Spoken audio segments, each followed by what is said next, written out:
ఆంధ్ర రవాణా మంత్రి గారు ఒక్క విషయం ఆలోచిస్తే చాలా బాగుంటుంది. ఇప్పటికే రవాణా మంత్రిగా ఆయన ఛార్జ్ తీసుకున్న తర్వాతన మొన్న ఒక బస్ కండక్టర్ ఏదైతే మంచి పని చేశాడో పిలిచి అభినందించినటువంటి సందర్భం. ఇప్పుడు రవాణా శాఖలో ప్రధానంగా ఎదురయ్యేటటువంటి సమస్య ఏంటయ్యా అంటే ఈ ఆర్టీఏ కార్యాలయాల దగ్గర ఎదురవుతున్నటువంటి సమస్య. ఇంతకుముందు చక్కగా ఏదైతే మన చంద్రబాబు గారి టైంలోనే తీసుకొచ్చారు, ఓ డిజిటల్ విధానాన్ని తీసుకొచ్చి అన్నీ కూడా మన వెహికల్స్ రిజిస్ట్రేషన్స్ ఎక్కడికక్కడ షాపుల్లోనే జరుగుతుంది. అట్లాగే ఈ మన దాన్ని ఏమంటారు, మన డ్రైవింగ్ లైసెన్స్ రెన్యువల్ ఇట్లాంటి దానికి మళ్ళీ అక్కడ బారులు తీరి అక్కడ ఎవరో బ్రోకర్కి డబ్బులు ఇచ్చుకునేటటువంటి సిస్టమ్ కాకుండా ఆటో రెన్యువల్ సిస్టమ్ని పెడితే బాగుంటుంది.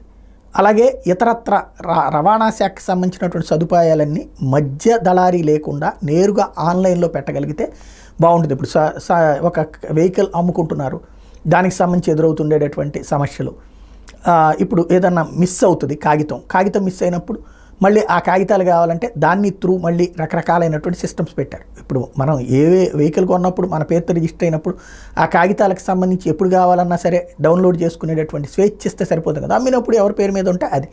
ఇట్లాంటి సిస్టమ్ చేయగలిగితే ఆయన పేరుని లైఫ్ లాంగ్ గుర్తుపెట్టుకుంటారు. మరొక కీలకమైనటువంటి అంశం ఏంటంటే రవాణా శాఖకి సంబంధించినంత వరకు ఏదైతే ప్రస్తుతం రాష్ట్ర వ్యాప్తంగా ఆటో వాళ్ళకి సంబంధించినంత వరకు ఆటోలకి ఏంటంటే గతంలో 10,000 రూపాయలు ఏడాదికి డబ్బులు ఇచ్చేవాళ్ళు, ఇప్పుడు మనం అంతకంటే ఎక్కువ ఇస్తా ఉన్నాం.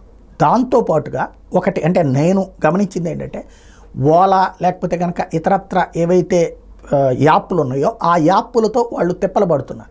ఏంటంటే వాళ్ళకి కమిషన్ ఇవ్వాలా యాప్ల వాళ్ళకి, ప్లస్ దాంట్లో రకరకాలైనటువంటి రిస్ట్రిక్షన్స్ ఉన్నాయి. అట్లాంటిది రాష్ట్ర ప్రభుత్వమే యాప్లు ఏమన్నా నడిపితే దానికి ఒక సిస్టమ్ని ఏర్పాటు చేస్తే ఇటు ఉద్యోగ అవకాశాలు వస్తాయి, కమిషన్ లేకుండా వాళ్ళకి వెసులుబాటు లభించేటటువంటి అవకాశం ఉంటుంది.